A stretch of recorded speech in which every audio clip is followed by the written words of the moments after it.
Hi friends, welcome to రేమచ్చ YouTube channel. Champion trophy 2025లో మన భారత్ జట్టు ఈ విధంగానే ఉండబోతున్నట్లయితే టీమిండియా మాజీ క్రికెటర్ హర్భజన్ సింగ్ అయితే చెప్పడం జరిగింది.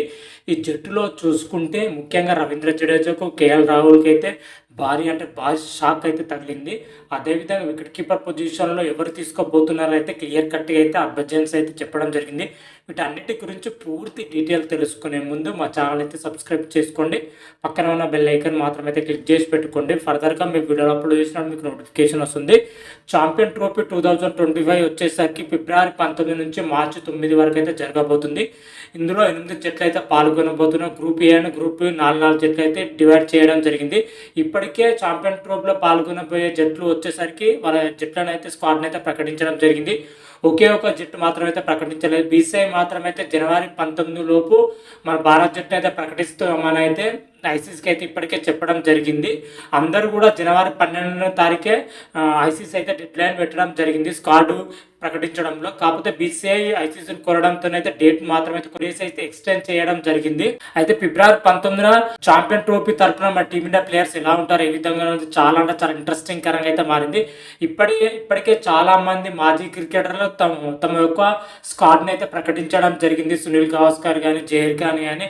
అదేవిధంగా ఇప్పుడు మాజీ క్రికెటర్ హర్భజన్ సింగ్ మాత్రమైతే ఛాంపియన్ ట్రోఫీలో పాల్గొనబోయే జట్టు పైన ఒక ప్రిడిక్షన్ రూపంలో అయితే చెప్పడం జరిగింది. ముఖ్యంగా ఈ 15 మందితో కూడిన స్క్వాడ్లో చూసుకుంటే టీమిండియా స్టార్ క్రికెటర్లు అయిన కేఎల్ రాహుల్కి, అదేవిధంగా రవీంద్ర జడేజాలకు మాత్రమైతే చోటు లభించలేదు. అసలు వీళ్ళిద్దరిని మాత్రమైతే పరిగణలో కూడా హర్భజన్ సింగ్ మాత్రమైతే తీసుకోలేదని చెప్పుకోవచ్చు. అదేవిధంగా వికెట్ కీపర్ పొజిషన్లో వచ్చేసరికి రిషబ్ పంత్ కంటే సంజు శాంసన్కి ఎక్కువ పిఆర్టీ అయితే ఇవ్వడం జరిగింది. ఓవరాల్గా జట్టు గురించి పూర్తి డీటెయిల్ తెలుసుకుందాం. ఓవరాల్ జట్టు వచ్చేసరికి మొట్టమొదటిగా కెప్టెన్గా రోహిత్ శర్మతో పాటు యశస్వి జైస్వాల్ని అయితే ఎంచుకోవడం జరిగింది.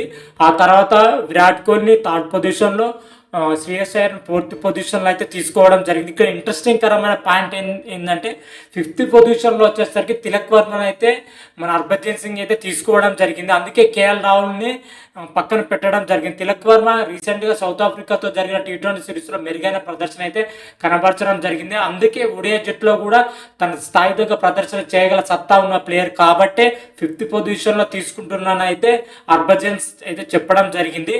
అయితే 6th పొజిషన్లో వచ్చేసరికి ఇద్దరు ప్లేయర్లు ఏదైనా ఒక ప్లేయర్ తీసుకుంటే బాగుంటుంది. ముఖ్యంగా రిషబ్ పంత్ కంటే సంజు శాంసన్ ఎక్కువ ఆడగల సత్తా ఉన్న ప్లేయర్ అని అయితే హర్భజన్ సింగ్ అయితే చెప్పడం జరిగింది. ఇటీవల సౌత్ ఆఫ్రికాతో జరిగిన T20 సిరీస్లో వరుస సెంచరీలతో సంజు శాంసన్ అయితే సూపర్ పర్ఫార్మెన్స్ అయితే కనబరచడం జరిగింది. అందుకే ఛాంపియన్ ట్రోఫీ జట్టులో అయితే సంజు శాంసన్ తీసుకోవాలని అయితే పర్టికులర్గా అయితే చెప్పడం జరిగింది. రిషబ్ పంత్ కంటే సంజు శాంసన్ బెటర్ అని అయితే చెప్పడం జరిగింది. అదేవిధంగా 7వ పొజిషన్లో వచ్చేసరికి ఆల్రౌండర్ హార్దిక్ పాండ్యా అయితే ఎంచుకోవడం జరిగింది. అదేవిధంగా 8వ పొజిషన్లో వచ్చేసరికి టీమిండియా స్పెషలిస్ట్ స్పిన్నర్ అయిన అక్షర్ పటేల్ని అయితే తీసుకోవడం జరిగింది. ఈ పొజిషన్లో వచ్చేసరికి రవీంద్ర జడేజాని అయితే ఎప్పుడైతే కొనసాగుతూనే ఉన్నాడు. కాకపోతే ఈసారి వచ్చేసరికి రవీంద్ర జడేజాని పక్కన పెట్టి అక్షర్ పటేల్ని అయితే తీసుకుని ఉన్నాడు. రవీంద్ర జడేజా పోషించిన స్థాయిలో అక్షర్ పటేల్ అయితే పర్ఫెక్ట్ సెట్ అవుతారని అయితే హర్భజన్ సింగ్ అయితే చెప్పడం జరిగింది. అదేవిధంగా 9వ పొజిషన్లో చూసుకుంటే యథావిధిగా కుల్దీప్ యాదవ్ని అయితే తీసుకున్నాడు స్పెషలిస్ట్ స్పిన్నర్గా వచ్చేసరికి.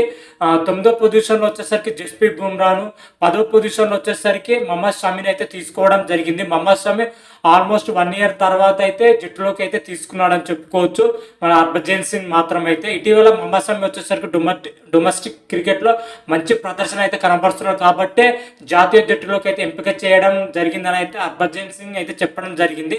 ఆ తర్వాత 12th పొజిషన్లో వచ్చేసరికి మహమ్మద్ సిరాజ్ని అయితే ఎంచుకోవడం జరిగింది. ఓవరాల్గా పర్ఫెక్ట్ స్క్వాడ్ అయితే ఈ విధంగా ఉంది.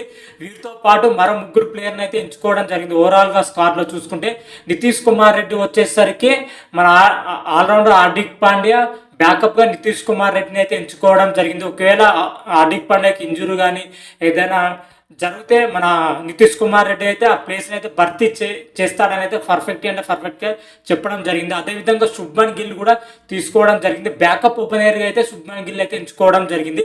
ఓపెనింగ్ పొజిషన్లో రోహిత్ శర్మ, యశస్వి జైస్వాల్ ఓపెనింగ్ పొజిషన్లో పెట్టి బ్యాకప్ ఓపెనర్గా అయితే శుభ్మన్ గిల్ అయితే తీసుకోవడం జరిగింది హర్భజన్ సింగ్ మాత్రమైతే. అదేవిధంగా స్పెషలిస్ట్ స్పిన్నర్గా యజేంద్ర చహల్ అయితే తీసుకోవడం జరిగింది. కుల్దీప్ యాదవ్ బ్యాకప్గా వచ్చేసరికి ఒకవేళ కుల్దీప్ యాదవ్ ఇంజూరీ అయినా కానీ యజేంద్ర చహల్ అయితే ఆ ప్లేస్ ప్లేస్ని అయితే భర్తీ చేయగల సత్తా ఉన్న ప్లేయర్ కాబట్టి అతన్ని అయితే తీసుకోవడం జరిగింది. ఓవరాల్గా చూసుకుంటే మన హర్భజన్ సింగ్ ప్రకటించిన 15 మంది ఫుల్ స్క్వాడ్ మాత్రమైతే ఈ విధంగానే ఉందని చెప్పుకోవచ్చు. రోహిత్ శర్మ, యశస్వి జైస్వాల్, శుభ్మన్ గిల్, విరాట్ కోహ్లీ, శ్రేయస్ అయ్యర్, తిలక్ వర్మ, రిషబ్ పంత్, సంజు సామ్సన్, హార్దిక్ పాండ్యా, అక్షర్ పటేల్, నితీష్ కుమార్ రెడ్డి, కుల్దీప్ యాదవ్, మహమ్మద్ షమి, జస్ప్రీత్ బుమ్రా, యుజ్వేంద్ర చహల్, మహమ్మద్ సిరాజ్తో కూడిన టీమిండియా ఫుల్ స్క్వాడ్ మాత్రమైతే ఛాంపియన్ ట్రోఫీలో ఈ విధంగానే ఉండే అవకాశం ఉన్నట్లయితే మన టీమిండియా మాజీ క్రికెటర్ హర్భజన్ సింగ్ ప్రిడిక్షన్ రూపంలో అయితే చెప్పడం జరిగింది. ఇది వచ్చేసరికి ఒక యూట్యూబ్ ఛానల్ ఇంటర్వ్యూలో అయితే హర్భజన్ సింగ్ తన యొక్క స్క్వాడ్ని అయితే ప్రకటించడం జరిగింది. ప్రజెంట్ హర్భజన్ సింగ్ చేసిన వ్యాఖ్యలు మాత్రం అయితే అటు సోషల్ మీడియాలో అయితే చాలా అంటే చాలా వైరల్గా అయితే మారడం జరిగింది. జనవరి 19న తేదీన బీసీసీఐ అయితే భారత్ జట్టుని అయితే ప్రకటించబోతుంది ఛాంపియన్ ట్రోఫీకి సంబంధించి. అప్పుడైతే క్లియర్ కట్గా అయితే తెలిసిపోతుంది భారత్ జట్టు ఎలా ఉంటుంది, ఏ విధంగా ఉంటుంది, ఏ పొజిషన్లో ఎవరెవరికి చోటు లభించే అవకాశం ఉందైతే క్లియర్ కట్గా అయితే తెలిసిపోతుంది. అప్పుడు మరొక వీడియో చేసి అయితే అప్లోడ్ చేసుకుందాం. అంతవరకు మీకు ఈ వీడియో కానీ నచ్చినట్టయితే లైక్ చేయండి, షేర్ చేయండి. మరిన్ని వీడియోల కోసం అయితే మా ఛానల్ అయితే సబ్స్క్రైబ్ చేసుకోండి. పక్కన ఉన్న బెల్ ఐకాన్ మాత్రం అయితే క్లిక్ చేసి పెట్టుకోండి. ఫర్దర్గా మేము వీడియోలు అప్లోడ్ చేసాం మీకు నోటిఫికేషన్ వస్తుంది. హర హర మహాదేవ్, శంభో శంకర. Thank you.